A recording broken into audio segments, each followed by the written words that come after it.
Good morning students. सुप्रभात सभी को। आज फिर मार्गदर्शन ऑनलाइन क्लासेज में आपका स्वागत है। मैं सुशील स्वामी, ज्योग्राफी लेक्चरर, आपके लिए बीए बीएड सेकेंड ईयर के हम जो बुक पढ़ रहे हैं जैव भूगोल, उसमें हम जिस प्रकार से हमने बायोम के बारे में पढ़ा, पारिस्थितिक तंत्र के बारे में हम पढ़ रहे थे, जैसे घास पारिस्थितिक तंत्र हमने पढ़ा या मरु पारिस्थितिक तंत्र हमने पढ़ा। इस प्रकार से अनेक जो है यानी कि पारिस्थितिक तंत्र पाए जाते हैं जिनका अध्ययन हम करते हैं। तो जिस प्रकार से हमने देखा कि पारिस्थितिक तंत्र जो है अनेक रूपों से यानी कि अनेक जो क्षेत्र है उस क्षेत्र के हिसाब से जब पारिस्थितिक तंत्र बनता है या पारिस्थितिकी बनती है। अब उस पारिस्थितिकी के अंदर जो जीव जंतु या पेड़ पौधे या जो वनस्पति पाई जाती है वो वनस्पति एक सहसंबंध के रूप में जो है अपना यानी कि अपने कह सकते हैं कि अपना अनुक्रमण करती है। तो इस प्रकार से वो एक जीवोम होता है और उस बायोम के अंदर जो है वो जीव जंतु या वनस्पतियां जो है अपने क्रियाकलाप करती रहती हैं। तो इस प्रकार के जो जीवोम होते हैं उसे अपने जो है जैसे मरुस्थलीय जीवोम के रूप में जान सकते हैं या वन क्षेत्र जीवोम के बारे में जान सकते हैं। तो अनेक प्रकार के जीवोम या जो है पाए जाते हैं। जैसे घास पारिस्थितिक तंत्र हमने पढ़ा था, उसी प्रकार से हमने मरु पारिस्थितिक तंत्र पढ़ा था।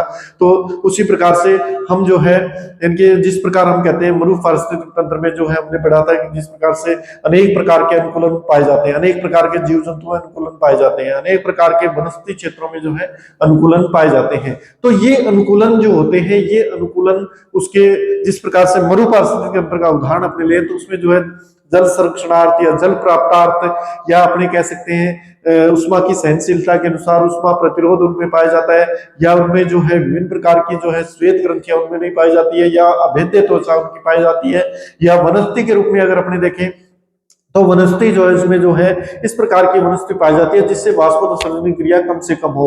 वो इस प्रकार से अपने को जो है अनुकूलित रखती है। जिस प्रकार से हमने पढ़ा था कि भी विभिन्न प्रकार की जो वनस्पतियां हैं वो वनस्पतियां मरुस्थल क्षेत्र के अंदर जो पाई जाती है उन वनस्पतियों में छोटी छोटी जो है पत्तियां पाई जाती हैं या पत्तियां कांटों के रूप में रूपांतरित होती है या वहां पर मरुद्भिद वनस्पति पाई जाती है। तो इस प्रकार से वनस्पति का जो अपने देखते हैं वो भी उनके साथ अनुकूलन रहता है।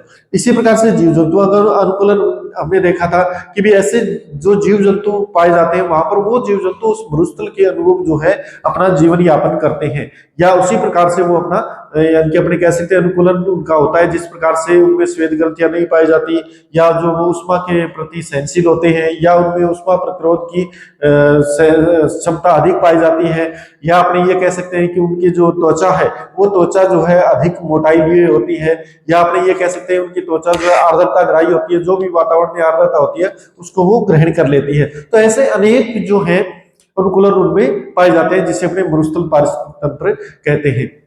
इसके बाद हमने तालाब पारिस्थितिक तंत्र के बारे में पढ़ा था कि एक तालाब होता है, उस तालाब के अंदर जो है जो जीव जंतु निवास करते हैं वो जीव जंतु या वनस्पतियां जो होती है वो वनस्पतियां उस क्षेत्र के अंदर जो है अपना यानी कि अपने कह सकते हैं आपस में जो है पारस्परिक क्रियाशीलता रखती है।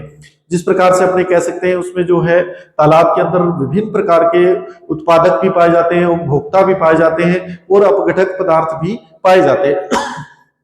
इसी प्रकार से अनेक जो यानी कि घटक भी पाए जाते हैं तालाब के अंदर, जिस प्रकार नेक्टोन है या जीव समुदाय जिसे कहते हैं, या नेक्टोन है, नेस्टोन है, पेरीफाइटोन है या बेंथोस जीव, इस प्रकार से या प्लेक्टेन है, अनेक जीव जंतु जो पाए जाते हैं। तो वो सारे जो है उनके अपने कह सकते हैं कि एक पारिस्थितिक तंत्र वो बनाते हैं।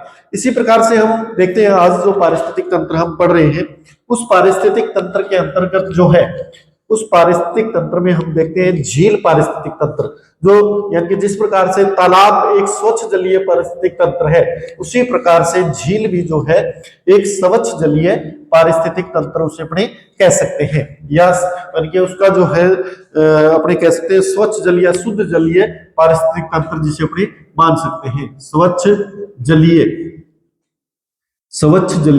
पारिस्थितिक तंत्र, स्वच्छ जलीय पारिस्थितिक तंत्र, स्वच्छ जलीय पारिस्थितिक तंत्र, जिसमें हमने जिस प्रकार से हमने तालाब के बारे में पढ़ा था, तालाब, झील, नदियां, ये जो होते हैं स्वच्छ जलीय पारिस्थितिक तंत्र होते हैं जिनमें स्वच्छ जल पाया जाता है। इसके बाद तालाब के बाद हम पढ़ रहे हैं झील के बारे में। तो झील जो होती है, अगर उसके रूप अपने देखें तो झील जो है समुद्र से अलग प्रकार के जो है, ये उसका वातावरण अलग प्रकार का होता है। और समुद्र में क्योंकि लवणता पाई जाती है, जबकि झील के अंदर जो है कुछ झीलें लवणीय भी होती है, कुछ झीलें जो होती है मीठे पानी की भी होती है। जिस प्रकार से हम ये माने कि झील में जो है, जिस प्रकार से सुपेरियर झील है विश्व की सबसे बड़ी मीठे पानी की झील है, या जिसे अपने कह सकते हैं स्वच्छ जलीय झील जिसे माना जा सकता है, स्वच्छ जलीय झील, सुपीरियर झील जो संयुक्त राज्य अमेरिका के अंदर स्थित है। तो इसी प्रकार से जो है यानी कि लवणीय झीलें भी पाई जाती हैं, लवणीय झीलें भी पाई जाती हैं जिनमें लवण की मात्रा होती है। अब जो झीलें होती है वो प्राकृतिक झीलें भी होती हैं और कृत्रिम झीलें भी होती हैं। प्राकृतिक झीलें या कृत्रिम झीलें दो प्रकार की झीलों के रूप में हम उनको पढ़ते हैं। तो कहने का मतलब प्राकृतिक झीलें विभिन्न प्रकार की प्रकृति के द्वारा, या अपने ये कह सकते हैं प्रकृति के द्वारा निर्मित जो झीलें होती हैं उन्हें प्राकृतिक झीलें अपने कहते हैं। और प्राकृतिक झीलें प्रकृति से संबंधित होती है, प्रकृति के द्वारा ही निर्मित होती है। जिस प्रकार से अगर कोई क्षेत्र यानी कि प्राकृतिक आपदा के कारण जब नीचे की तरफ धंस जाता है या गर्त बन जाता है काफी कई वर्ग किलोमीटर क्षेत्र में, हजारों किलोमीटर वर्ग क्षेत्र में, तो उसके कारण जो है उसमें जो जल भर जाएगा उसे अपने झील के रूप में उसको अपने कह सकते हैं। उसी प्रकार से अगर कोई ज्वालामुखी क्रिया उत्पन्न हो रही है और ज्वालामुखी क्रिया जब शांत हो जाते हैं वो ज्वालामुखी, तो उस ज्वालामुखी क्रेटर में जो जल भर जाता है तो उसे अपने क्रेटर झील कहते हैं।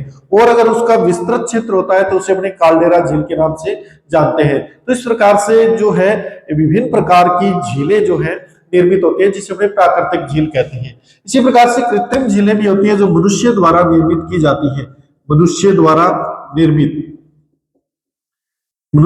निर्मित की जाती है, या जल को संग्रह करके एक झील का रूप दे दिया जाता है जिसे अपने जो है कृत्रिम झीलें कहते हैं। कृत्रिम झीलें, या जिसे अपने ये कह सकते हैं कि भी जिस प्रकार अनेक बांध है, बांध परियोजनाएं हैं, या अपने कह सकते हैं कि किसी यानी कि बहुत बड़ी मात्रा में जल को अगर इकट्ठा कर दिया जाए तो वहां पर जो है एक वो झील का रूप ले लेता है। अब जो झील पारिस्थितिक तंत्र जो होता है, उस झील पारिस्थितिक तंत्र में हम देखते हैं कि विभिन्न प्रकार की झीलें पाई जाती है। जिस प्रकार से अगर राजस्थान में अगर अपनी झीलों की बात करें तो राजस्थान के अंदर झीलें जो पाई जाती है, लवणीय झीलें भी पाई जाती है और मीठी झीलें भी पाई जाती हैं। जिस प्रकार से अपने कह सकते हैं कि मीठे पानी की झीलें हैं, जैसे जैसमंद है, मीठे पानी की झील है। इसी प्रकार से अगर लवणीय झीलों की अगर अपनी बात करें तो लवणीय झीलों की जिस प्रकार डीडवाना है, लूणकरसर है, या अपने कह सकते हैं पंचभद्रा है, या जो ताल छापर है, तो ये सारी झीलें जो होती है ये झीलें जो है लवणीय झीलें होती हैं, इनमें लवण की मात्रा पाई जाती है। और जो लवणीय और जो मीठे पानी की झीलें होती है उनका पारिस्थितिक तंत्र अलग अलग पारिस्थितिक तंत्र होता है उनका, क्योंकि लवणीय झीलों में जो है बहुत कम मात्रा में वनस्पति पदार्थ पाए जाते हैं, बहुत कम मात्रा में वनस्पति पदार्थ पाए जाते हैं, और बहुत कम मात्रा में जीव जंतु भी बहुत कम पाए जाते हैं। लवणीय झीलों में जीव जंतु भी बहुत कम पाए जाते हैं। तो मीठे पानी की जो झीलें होती है उन झीलों में अधिकतर जो है जीव जंतु और वनस्पतियां अधिक पाई जाती हैं। तो अपने यानी कि इनकी जो अगर देखा जाए इन झीलों के बारे में, अगर झील पारिस्थितिक तंत्र के बारे में हम अगर पढ़ें तो झील पारिस्थितिक तंत्र में जो है झील के जो उष्मीय स्तर के बारे में अगर पढ़ा जाए, उष्मीय स्तर के बारे में हम पढ़ें, झील में उष्मीय स्तर,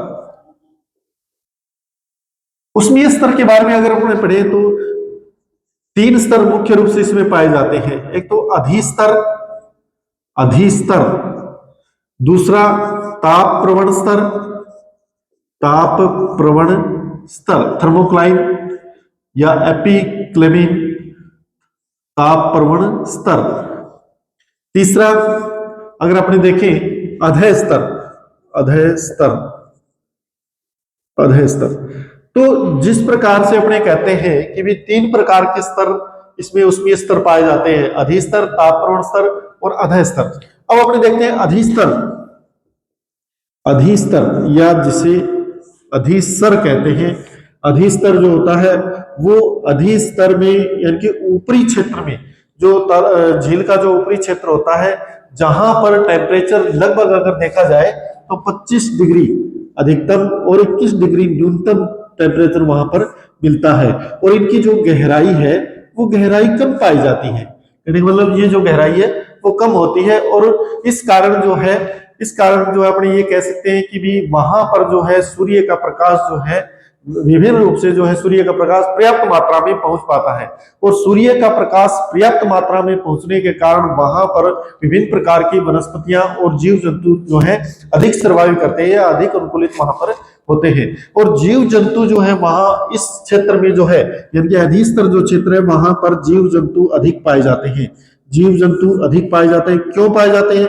वनस्पति भी अधिक पाई जाती है। क्यों पाई जाती है? क्योंकि यहाँ पर इस क्षेत्र में जो है ऑक्सीजन की मात्रा भी अधिक होती है और सूर्य का प्रकाश भी जो है महत्वपूर्ण रूप से पहुंच पाता है।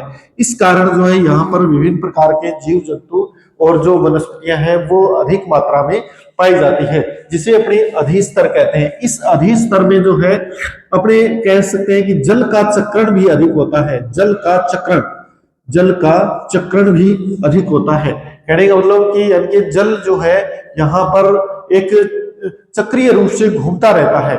तो इस प्रकार से यहाँ पर जो ऑक्सीजन की मात्रा है वो ऑक्सीजन की मात्रा भी पूर्ण रूप से बनी रहती है जो जीव जंतुओं के लिए आवश्यक होती है। और दूसरी जो है वनस्पति पदार्थ के लिए जो है सूर्य का प्रकाश भी यहाँ पर उचित मात्रा में पहुंच पाता है। इस कारण जो है यहाँ पर अधिकतर जो है यहाँ वनस्पतियां और जीव जंतु यहाँ पर अधिक पाए जाते हैं। इसके बाद अपने देखते हैं ताप प्रवण स्तर। ताप प्रवण स्तर जो होता है वो अगर देखा जाए तो यहाँ पर जो टेम्परेचर होता है अधिस्तर से यानी कि कम टेम्परेचर यहाँ पर पाया जाता है। कम टेम्परेचर यहाँ पर अधिक देखा जाए तो अपने देखते हैं कि अधिकतम टेम्परेचर यहाँ पर जो है 21 डिग्री टेम्परेचर होता है और न्यूनतम टेम्परेचर 7 डिग्री सेंटीग्रेड यहाँ पर पाया जाता है। कहने का मतलब यहाँ पर जो जीव जंतु जो पाए जाते हैं वो जीव जंतु अधिकतर संख्या में कम होते हैं।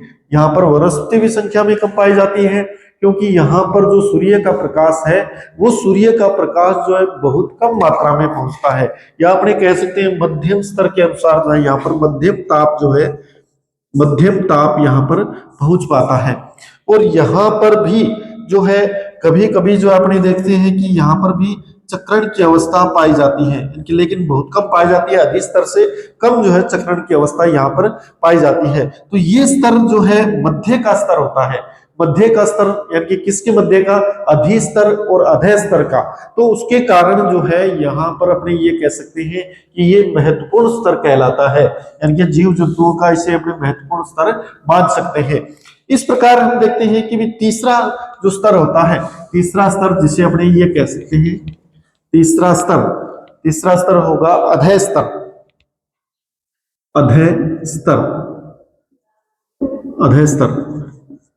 अधः स्तर या नीचे का स्तर, यानी कि सबसे नीचे का स्तर गहराई यहाँ पर अधिक होती है झील की, यानी कि गहराई वाले जीव जंतु यहाँ पर मिलते हैं। गहराई वाले जीव जंतु या वनस्पति यहाँ पर पाई जाती है। यहाँ टेम्परेचर क्या होता है कि यहाँ पर जब यानी कि अपने ये कहते हैं यहाँ पर जब चक्रण की अवस्था होती है तो जो अधिस्तर है वो अधः स्तर है वो दोनों आपस में मिल जाते हैं और ताप प्रवण स्तर नष्ट हो जाता है। कहने का मतलब कि यहाँ पर तापक्रम जो है वो कभी कभी 4 डिग्री सेंटीग्रेड तापक्रम यहाँ पर चला जाता है।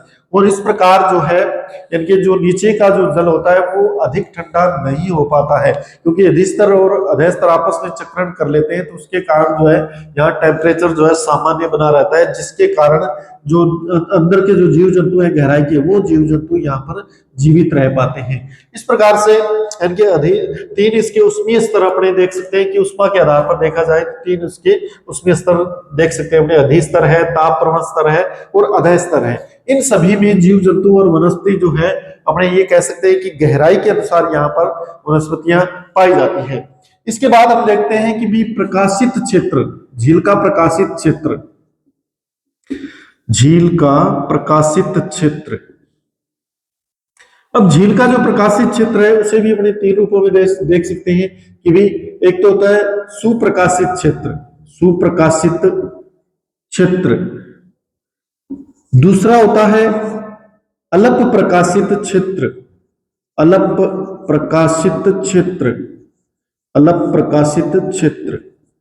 तीसरा होता है अप्रकाशित क्षेत्र, अप्रकाशित, अप्रकाशित क्षेत्र, या जिसे अपने ये कह सकते हैं कि यहां पर बिल्कुल भी सूर्य का प्रकाश नहीं पहुंच पाता, सूर्य का प्रकाश नहीं पहुंच पाता। यहां अल्प प्रकाशित में कुछ मात्रा में, कुछ मात्रा में सूर्य का प्रकाश कुछ गहराई तक, और सुप्रकाशित में क्या होता है कि यहाँ जो है प्रकाश पूर्णतया पहुंचता है, पूर्णतया पहुंचता है।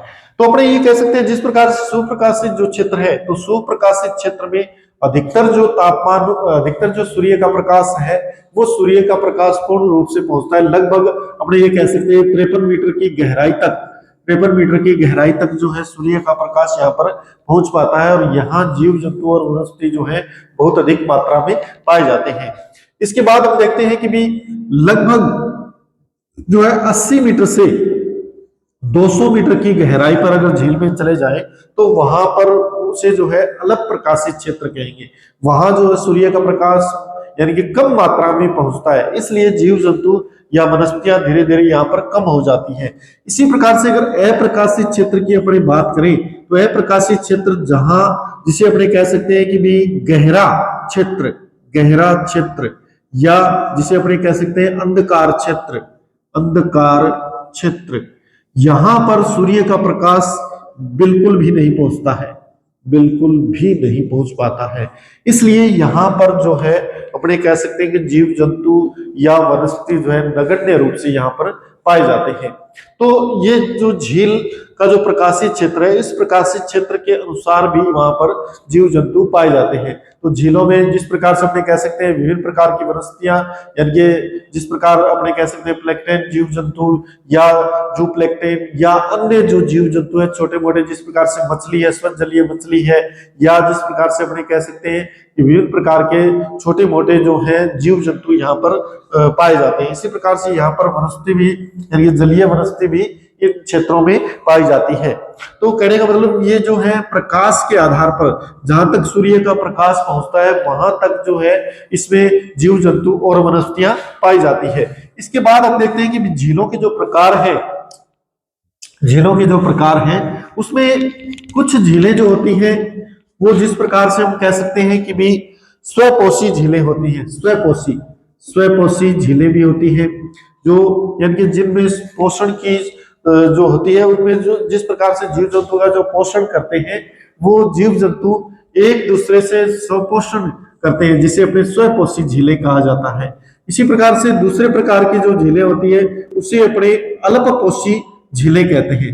अल्पपोषी या कम मात्रा में जो है उनका पोषण वो कर पाती है। इसी प्रकार से तीसरे प्रकार की जो झीलें होती हैं जिसे अपने अपोषी झीलें कहते हैं, या वो जो है यानी कि झीलें उसमें जो है जीव जंतुओं का वो पोषण नहीं कर पाती है।